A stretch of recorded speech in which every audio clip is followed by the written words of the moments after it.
Hello and welcome everybody. So today when I arrived home after work, I was greeted by a package. And as some of you may know or may realize by looking at the scents in the background, I am a big fan of the note of rose.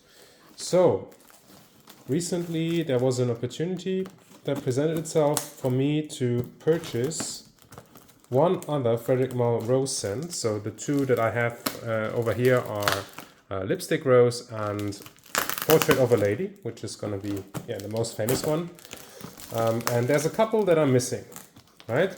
So of course there are the ones from the Desert Gems, so the more Arabian inspired ones. For example, the Night, which is beautiful but way too expensive for me to purchase. Anything past maybe a small bottle. And then the other one, the almost forgotten Frederic Malle Rose scent, sorry, I have so much packing material here, is Une Rose. And Une Rose, by the name, is called one rose, but maybe also the rose, or maybe also the whole rose. I've heard loads of different interpretations of the name, though it has been renamed nowadays. So the new name is Rose Tonnerre, so the thunderous rose, which is also a nice name. I like both names. So apparently it has to do with the smell of a rose during a thunderstorm. And what I have here is Edouard Flechier's 2003 creation, Une Rose.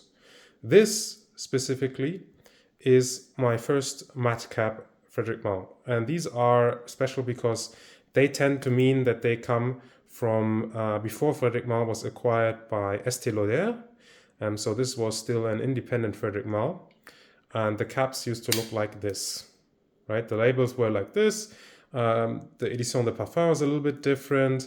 And also it said on the back the percentage of alcohol, 72%, and the perfume, so 25%. This is a very, very highly concentrated fragrance. So for comparison, right, this is the modern presentation. The cap is now glossy. It says Edition de Parfum Frederic Malle in shorthand, and it's colored in white. There's actually a cap between those, right, between the matte and this one, where the letters are smaller. So this is a 2019 bottle. They're smaller and they are not as deeply engraved into the cap. So much about the different bottles for Frederic Malle. And yeah, this is one that is old. So this, it used to say actually the production date on the bottom. I don't know if you can see it here. So this was produced in 2010, right? So this is a 2010 bottle of Frederic Malle. Nowadays you have to decode the batch code. The sprayers actually look pretty much the same as the modern sprayers, so they haven't changed. The color of the juice is dark yellow, and I shall give it a spray right away. I'm gonna spray this on skin just because I want to get this whole rose experience of this old Frederic Malle on skin, right? All right, give it a one spray. I heard this was on the powerful side, so yeah, let's see what I get from the smell of this. Unsurprisingly, it's quite rosy. But that in itself doesn't say much because rose is such a complex complex oil, right? Rose oil contains so many different molecules and has so many different facets. Rose can go into a jammy direction, into a fruity direction, into a minty green direction. It can go into something that is powdery. It can go into something that is tea-like, maybe even something that's like a little bit oily, like engine oily. It has so many different facets, and let's see what type of facets Frederic Malle has captured with the help of Edouard Flechier in this Une Rose.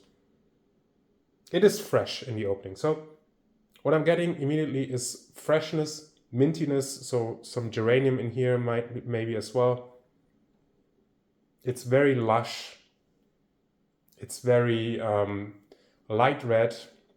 It has this minty thing, but also a little bit of a slightly boozy aspect. One of the notes in here is something to do with wine, I think. The official notes I want to say are rose, patchouli. There's a truffle accord, which is probably to do. So they say that it also has castoreum and vetiver, which give this like an earthy, truffly character. But I'm standing right now is mainly fresh rose, right? Just fresh rose, a little bit of a boozy note, a little bit of a slightly actually leatheriness coming through, just a hint, something earthy. It's got a little bit of a spiced feel as well. So of course, Portrait of a Lady has a huge spice in it, and this has a little bit of that, but it's completely different from Portrait of a Lady. Portrait of a Lady, I would say, is more reliant on that ambroxan base, and it is way more clean in a sense, I would say, Portrait of a Lady, even though it has this spicy, clovey, cuminy note. So this is not as spicy as Portrait of a Lady, but it has some spice, just a touch of something peppery. And something earthy is coming out now. So the patchouli again here is different from Portrait of a Lady. This is, it's hard to say because there is aspects of the scent that are very much bright. So the rose in here is very bright, but then the patchouli and the castoreum and the vetiver really make it a little bit darker. And by the way, it's really beautiful. And this is also one of those roses that I would classify as totally unisex, because it is very rosy, but it has this geranium-y freshness. So there's something like a little bit like geranium pour monsieur, where you get this minty geranium-y freshness that's very traditionally masculine. And it's surprisingly not soapy at all. So some roses, even Portrait of a Lady, sometimes give me a slightly soapy rosy facet. This one, not at all. It's also not powdery. It has a slight tea-like quality, yeah, so it's a little bit of that tea, that steeped, steamy rose quality, and a little bit of potpourri, like those dry petals that you can get. But wow, it's so deep, and the freshness is so nice in the opening, and now the freshness is slightly starting to fade, and we're getting more into that earthy part of the rose, which makes sense, right? Especially in a thunderstorm. You want the rose you want the smell of the geosmin of the earth, of the ground, that the rain is falling on, that goes into the air, right? Especially when it's been dry for a while, and then the first rain comes, and you can smell the rain before it starts raining where you are, because of course the clouds are moving towards you, and the wind is coming together with the clouds, and they bring the smell of rain, and I get this together with this rose bush, and it's really a nocturnal rose as well. This is really a bright, maybe thunderlit rose in the night, right? So the light comes from the thunder, and the rose is so bright, it's so pronounced, but the whole scenery is dark. And whatever slight amount of dirtiness is in there is so well judged.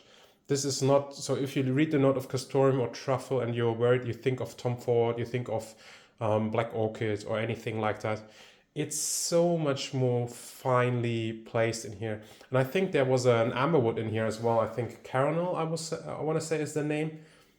I'm not hyperosmic to this. So to me, this is not off-putting at all. I get this woodiness in here, right? There's a little bit of that woodiness, but it's not that grating BO like amber woody thing at all. It's so well judged, and it gives the scent strength, and gives the strength really a presence, but it's not hitting you over the head with something ultra modern, right? With something almost dystopian that some of those big amber woody scents give you.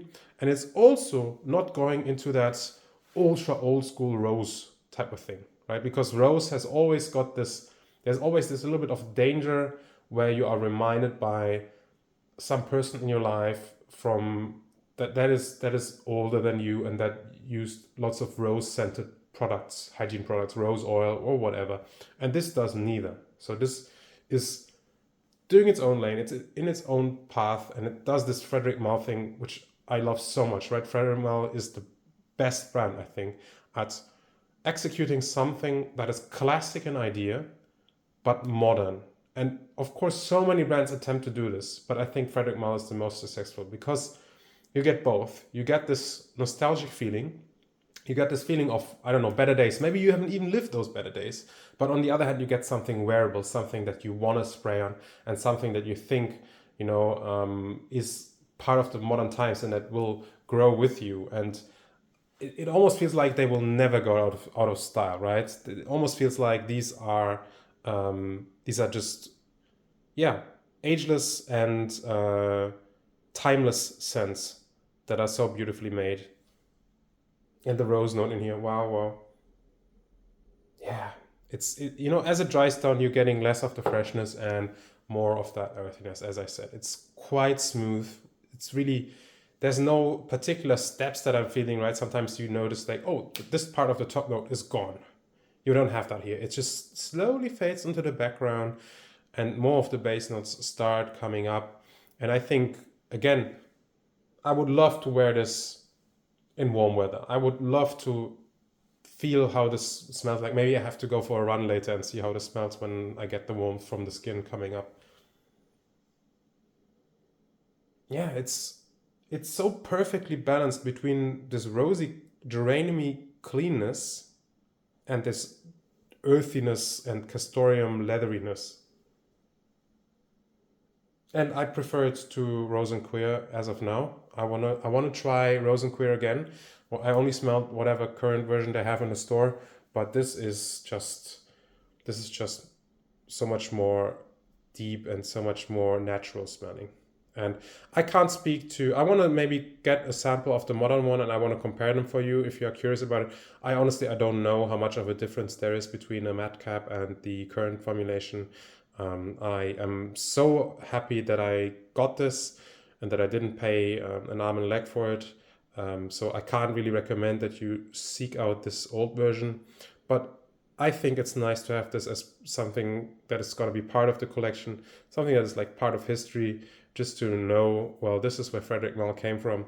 A scent from 2003, bottled in 2010, and still gorgeous and fresh in 2025. All right.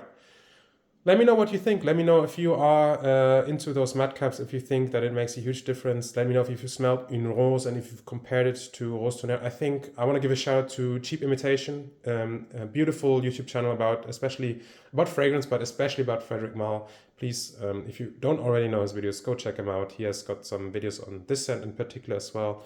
And yeah, that is all for today. I hope you enjoyed watching me discover and unbox this fragrance. Thank you so much for watching. We will see each other in the next video. Bye bye.